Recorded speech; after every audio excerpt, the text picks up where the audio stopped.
भाजपा और राष्ट्रीय लोकदल में गठबंधन के औपचारिक ऐलान से पहले जयंत चौधरी सक्रिय हो गए हैं। भाजपा से गठबंधन में कितनी सीट राष्ट्रीय लोकदल को मिलेंगी ये तो अभी साफ नहीं है, लेकिन राष्ट्रीय लोकदल ने अब लोकसभा चुनाव को लेकर तैयारी तो शुरू कर ही दी है, क्योंकि सपा से अलग होने के बाद से राष्ट्रीय लोकदल में सन्नाटा सा पसरा हुआ था। लेकिन सूत्रों के हवाले से खबर है कि 22 फरवरी को जयंत चौधरी ने बिजनौर लोकसभा क्षेत्र के कुछ प्रमुख नेताओं के साथ बेहद महत्वपूर्ण मीटिंग की है। बताया जा रहा है कि इस मीटिंग में नई परिस्थितियों के हिसाब से सभी बिंदुओं पर जयंत चौधरी ने बात की है।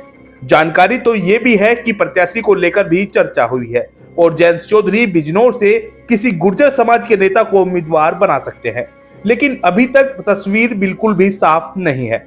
मीटिंग में शामिल नेताओं को गोपनीयता बनाए रखने के लिए भी कहा गया है और नई सियासी परिस्थितियों पर जनता का क्या रुख है उसके बारे में भी पूछा गया है। दूसरी बड़ी खबर सूत्रों के हवाले से यह है कि जयंत चौधरी 2 से 3 दिन में मुजफ्फरनगर लोकसभा क्षेत्र के प्रमुख रालोद नेताओं के साथ बैठक करेंगे।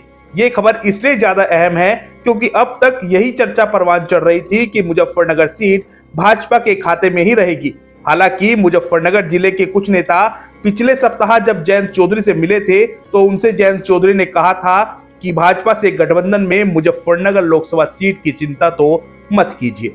दरअसल मुजफ्फरनगर लोकसभा सीट इसलिए अहम है, कहा जाता है कि मुजफ्फरनगर सीट ही रालोद सपा गठबंधन टूटने का प्रमुख कारण है, क्योंकि अखिलेश यादव हरेंद्र मलिक को रालोद के सिंबल पर चुनाव लड़ाना चाहते थे। हालांकि मुजफ्फरनगर आए अखिलेश यादव ने इस पर अपनी बात साफ तौर पर रख दी है।